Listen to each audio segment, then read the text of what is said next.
अस्सलामुअलैकुम। Health TV के साथ मैं हूं डॉक्टर वानिया जुल्फिकार और मैं एक होम्योपैथिक डॉक्टर हूं। नाज़रीन, कैसे हैं आप सब? Hope you all are fine. तो आज की इस वीडियो में हम बात करने वाले हैं नीपा वायरस के बारे में। नाज़रीन, नीपा वायरस बेसिकली क्या होता है, कैसे फैलता है, इसके सिम्टम्स क्या हैं और इससे आप कैसे बच सकते हैं। सबसे पहले बात कर लेते हैं कि बेसिकली नीपा वायरस क्या है। नाज़रीन, नीपा वायरस एक ज़ूनोटिक डिजीज है जो कि एनिमल्स से इंसानों में, फिर इंसानों से इंसानों में मुंतकिल होती है। इसके रीसेंट केसेस बेसिकली केरला में देखे गए हैं और ये ज्यादातर जो फैल रहा है ये इंडिया में फैल रहा है। पाकिस्तान में फिलहाल इसका कोई भी केस रिपोर्ट नहीं हुआ है, मगर ये जो वीडियो है ये मैं आपकी अवेयरनेस के लिए बना रही हूँ। नाज़रीन, अब बात करते हैं कि ये कैसे फैलता है और ये किस वजह से होता है।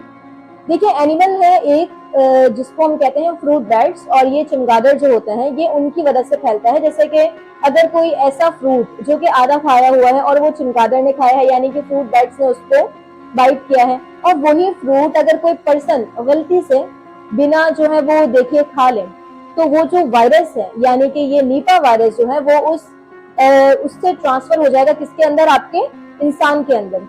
और वही इंसान अगर उसको स्नीजिंग हो रही है या फिर कफ हो रही है या फिर कोई उसकी बॉडी के फ्लूइड्स वगैरह जैसे कि फ्लू वगैरह होता है, किसी दूसरे इंसान पे पड़ते हैं उसके ड्रॉपलेट्स, तो वो जो वायरस है वो उस पर्सन से अगले पर्सन में ट्रांसफर होता है और ये चेन चलती रहती है। तो होप यू अंडरस्टैंड कि ये जो वायरस है ज़ूनोटिक डिजीज है, जो कि हम नीपा वायरस की बात कर रहे हैं, ये पर्सन टू पर्सन फैलता है। पहले ये क्या होता है, पहले ये animal to person, then person to person, और फिर आगे इसकी चैन चलती रहती है। अब बात करते हैं कि इसके बेसिकली सिम्टम्स क्या होते हैं। देखिए नाज़रीन, पहले तो जो पर्सन है वो बिल्कुल नॉर्मल होता है और उसके बाद उसको कुछ वक्त के लिए यानी कि कुछ देर बाद उसको फ्लू स्टार्ट होता है, हल्की थकान रहती है, बिल्कुल नजला भी कैफियत होने लगेगी। जैसे कि कॉमन एक वायरल सिम्टम्स होता है, वायरल फीवर के जो सिम्टम्स होते हैं, उसको फीवर रहेगा, बॉडी में थकन रहेगी और इसके साथ साथ उसको सांस बंद होने लगेगी, सांस में लेने में उसको दिक्कत होगी। तो ये कुछ शुरुआती सिम्टम्स हैं। लेकिन अगर ये आपको सिम्टम्स देखने में मिलते हैं तो आपने इस पर परेशान नहीं होना है, क्योंकि मेरे पास ऐसे बहुत से केसेस आते हैं जो कि पैनिक कर देते हैं पेशेंट्स कि डॉक्टर बस पता नहीं क्या हो रहा है। अगर घर में किसी को होगा कि हल्की सी खांसी हुई है, जुकाम हुआ है, तो वो परेशान हो जाते हैं कि भाई नहीं, आपको तो कोरोना है, आपको तो जो है ये अपना नीपा वायरस हो गया है। तो ये आपको पैनिक नहीं करना है, क्योंकि आप जानते हैं कि मौसम भी चल रहा है। शुरुआती सिम्टम्स ये आपके मौसम की वजह से भी हो सकते हैं, स्नीजिंग, बुखार, नजला, खांसी वगैरह।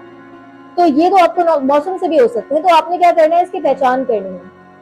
और आपको अगर ऐसे सिम्टम्स देखने में मिलते हैं, और पहचान कैसे होगी कि आपने करीबी डॉक्टर के पास जाना है, अपना टेस्ट वगैरह करवाना है, फिर ये अगर पॉजिटिव आता है तब आपने इसके एहतियात करनी है, यानी कि आपने जो बाहर नहीं जाना है, अपने आप को कुछ वक्त के लिए आइसोलेट करना है, यानी कुछ दिन के लिए जब तक आपका ट्रीटमेंट चल रहा है। आपने ज्यादा लोगों से कांटेक्ट नहीं करना है, क्योंकि आप जानते हैं कि मैंने आपसे बताया पर्सन टू पर्सन फैलता है, तो आपने कांटेक्ट नहीं करना है। और इसके अलावा मास्क वेयर करना है, अगर आपको जो है वो मजबूरी है बाहर जाना तो आपने मास्क वेयर करके जाना है। इसके साथ साथ आप जो फ्रूट्स लेकर आ रहे हैं, सब्जियां वगैरह लेकर आते हैं मार्केट से, उसको धो के इस्तेमाल करें। इसके अलावा आप जो है वो अपनी बॉडी का ख्याल रखें, अपने पानी वगैरह का ख्याल रखें, डिहाइड्रेशन ना होने दें अपने आप को। इसके साथ साथ आपने ये कुछ प्रिवेंशन करनी है।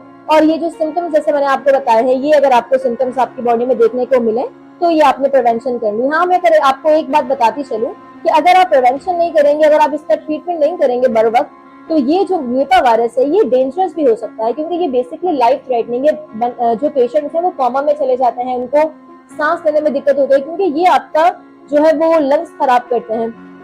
तो आपने क्या करना है, बर वक्त इसको पहचानना है और इसका इलाज करवाना है। और इसके ऊपर आपने पैनिक नहीं करना है, आपने परेशान नहीं होना है, क्योंकि देखिए हर चीज का इलाज होता है, हर बीमारी का इलाज मुमकिन है। लेकिन अगर मैं बात करूं कि इसकी वैक्सीन के बारे में, तो नाज़रीन फिलहाल इसकी अभी कोई वैक्सीन नहीं आई है, मगर आप इससे परहेज कर सकते हैं, आप एहतियात कर सकते हैं। नाज़रीन, अगर मैं बात करूं होम्योपैथिक इलाज की, तो देखिए होम्योपैथिक में किसी भी डिजीज का नाम से इलाज नहीं किया जाता है। हम जैसे कि मेरे पास लास्ट पेशेंट्स आए थे जब कोरोना का सीजन चल रहा था, जब कोरोना था बेसिकली, तो उस वक्त जब मेरे पास पेशेंट्स आए हैं तो उनको नजला था, खांसी थे, कुछ कोरोना के सिम्टम्स थे, तो मैंने उनको क्या किया, मैंने उनको प्रॉपर एक ट्रीटमेंट दिया। क्योंकि आप जानते हैं, मैं अपनी हर वीडियो में आपको बताती हूँ कि हर पेशेंट का इंडिविजुअलाइजेशन के थ्रू ट्रीटमेंट होता है। हर पेशेंट को अगर कोरोना है भी तो उनके सिम्टम्स मुख्तलिफ होते हैं, किसी को ज्यादा इंटेंसिव फीवर होगा, किसी को नहीं होगा, किसी का फियर अलग होंगे, किसी के अलग होंगे, तो ये चीज आ जाती है। सिम्टोमेटिक ट्रीटमेंट भी होता है। तो हम क्या करते हैं कि हम सिम्टम्स पे जब उनको ट्रीट करते हैं तो माशाल्लाह हमें बहुत अच्छे रिजल्ट देखने को मिलते हैं। अगर पाकिस्तान में खुदा ना खासा, वैसे इंशाल्लाह हम यही दुआ करेंगे, यही दुआ गो रहेंगे कि ऐसा कुछ ना हो पाकिस्तान में, लेकिन अगर कोई मसला होता है तो हम जो है वो इसका सिम्टोमेटिक इंशाल्लाह ट्रीटमेंट करेंगे। अब आपने क्या करना है, अगर आपको ऐसे कोई सिम्टम देखने में मिलते हैं तो आप मुझसे कांटेक्ट कर सकते हैं अगर आप कराची के हैं, और मुझे कमेंट के जरिए आप बताएं कि अगर आपको कोई मसला है। और इसके साथ साथ अगर आप चाहते हैं कि मैं किसी और टॉपिक पे वीडियो बनाऊं तो भी आपने मुझे अपने कमेंट्स के जरिए बताना है। और हेल्थ टीवी को आपने लाइक करना है, सब्सक्राइब करना है, बेल आइकन का बटन दबाना है, ताकि ऐसी ही नॉलेजेबल वीडियोस आपको मिलती रहें। थैंक यू सो मच, अपना बहुत सारा ख्याल रखें। अल्लाह हाफिज।